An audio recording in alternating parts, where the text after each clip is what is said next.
Hi dears, welcome back to Mugunda Creation. நம்ம இன்னைக்கு பார்க்க போகிற ரெசிபி ஒரு ஸ்வீட் ரெசிபி. நாளைக்கு வரப்போகிற தமிழ் புத்தாண்டை முன்னிட்டு நம்ம இன்னைக்கு ஸ்வீட் ரெசிபி பார்க்க போகிறோம். உங்களுக்கு பார்த்தாலே தெரிஞ்சிருக்கும், பால் பாயாசம். ரொம்பவே ஈஸியான முறையில் செய்யக்கூடியது தான் பால் பாயாசம். நான் இந்த பால் பாயசத்தில் கண்டென்ஸ்ட் மில்க்கு சேர்க்கவே இல்லை. கண்டென்ஸ்ட் மில்க்கு சேர்த்தா தான் நல்லா இருக்கும்லாம் கிடையாது. அது சேர்க்காமலேயே நமக்கு அந்த அளவுக்கு சுவையாக பெர்ஃபெக்டாக இந்த பால் பாயசம் வந்திருக்கு. வாங்க இந்த பால் பாயசத்தை நான் எப்படி ஸ்டெப் பை ஸ்டெப்பாக செய்கிறேன்னு உங்களுக்கு காமிக்கிறேன். நீங்கள் நம்ம சேனலில் ஃபஸ்ட் டைம் பார்க்குறவங்களா இருந்தீங்கன்னா சப்ஸ்கிரைப் பண்ணிவிடுங்க. ரைட் சைடில் உள்ள பெல் ஐக்கன் கிளிக் பண்ணிவிட்டு ஆல் ஆப்ஷன் செலக்ட் பண்ணிட்டீங்கன்னா நான் ஃபர்தராக வீடியோஸ் அப்லோட் பண்ணும்போது உங்களுக்கு இமீடியட்டாக நோட்டிஃபை ஆகும்.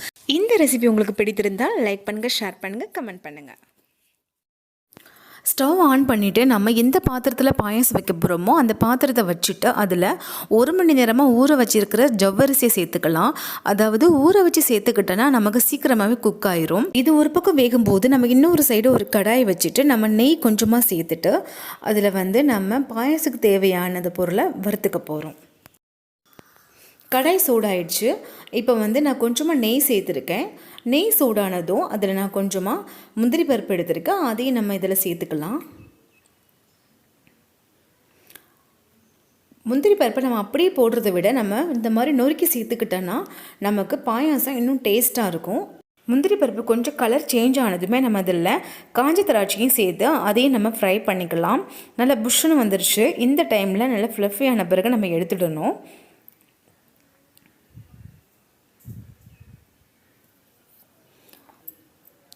நெக்ஸ்ட் என்ன பண்ண போகிறோன்னா, கொஞ்சோண்டு நெய் இருக்குல்ல, அதுலேயே நம்ம சேமியா ஒரு 100 கிராம் சேமியா சேர்த்துருக்கேன். நம்ம பாயாச சேமியா சேர்ப்போம்ல, அதே சேமியா தான், வேறு எந்த சேமியாவும் சேர்க்கலை.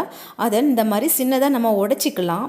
அப்போ தான் நமக்கு பாயாசம் குடிக்கும் போது நீட்டமாக நூடுல்ஸ் மாதிரி வராமல் இந்த குட்டி குட்டியாக வந்துச்சுன்னா நமக்கு சாப்பிட்றதுக்கு ரொம்பவே ஈஸியாக இருக்கும். நீங்கள் பார்த்தீங்கன்னா தெரியும், இந்த அளவுக்கு கலர் மாறி இருக்குது. இந்த மாதிரி கோல்டன் ஃப்ரை கலர் மாறினதுமே நம்ம ஸ்டவ் ஆஃப் பண்ணிவிட்டு இதை ஒரு ஓரமாக எடுத்து வச்சிடலாம். நம்ம வேக வச்ச ஜவ்வரிசியும் நல்லாவே வெந்துட்டு நம்ம போட்ட சைஸை விட கொஞ்சம் அதிகமாக டபுள் மடங்கு ஆகிருக்கும். அந்த ஸ்டேஜில் நம்ம வறுத்து வச்ச சேமியாவும் சேர்த்து மிக்ஸ் பண்ணி விட்டுறலாம். நான் சொன்ன மாதிரி ஜவ்வரிசியை ஊற வச்சு செய்யுங்க. நமக்கு டைம் ரொம்பவே சேவ் ஆகும், சீக்கிரமாக குக் ஆகிடும். இப்போது சேமியாவும் ஜவ்வரிசியும் சேர்ந்து நல்லாவே நமக்கு வெந்து வரும். அந்த ஸ்டேஜில் தான் நம்ம சர்க்கரை சேர்க்கணும். இப்போ பாருங்கள், சேமியாவும் ஜவ்வரிசியும் ரொம்பவே நல்லாவே குக் ஆகிடுச்சு.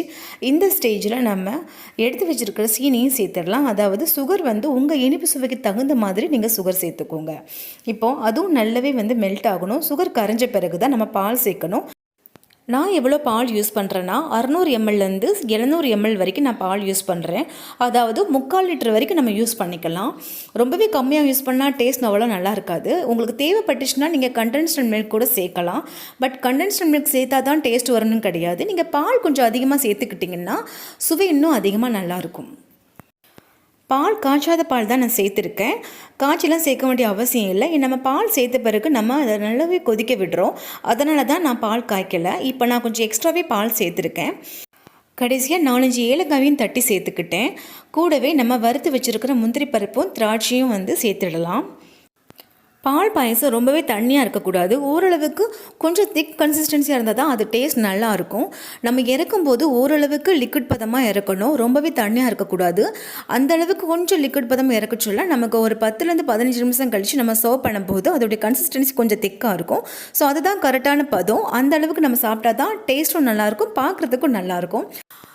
இன்னும் சொல்ல போனால் நாளைக்கு நமக்கு தமிழ் புத்தாண்டு வருது. புத்தாண்டு அன்றைக்கி பார்த்தீங்கன்னா கண்டிப்பாக எல்லோரு வீட்டிலையும் பால் பாயசமும் மெதுவடையும் செஞ்சு சாமிக்கு நைவேத்தியம் செய்வாங்க. நீங்களும் நான் சொன்ன மாதிரி இந்த பால் பாயசம் செய்து சிறப்புடன் இந்த புத்தாண்டை வரவேற்று கொண்டாடுவீங்கன்னு நானும் நம்புகிறேன். அனைவருக்கும் என்னுடைய இனிய தமிழ் புத்தாண்டு நல்வாழ்த்துக்கள். இந்த ரெசிபி உங்களுக்கு பிடிச்சிருந்துச்சுன்னா நம்ம சேனல் லைக் பண்ணுங்கள், ஷேர் பண்ணுங்கள். இது விஷயமா எது டவுட் இருந்துச்சுன்னா கமெண்ட் பண்ணுங்கள். கண்டிப்பாக ரிப்ளை பண்ணுவேன். மறக்காமல் நம்ம சேனலை சப்ஸ்கிரைப் பண்ணிவிடுங்க. தேங்க்யூ.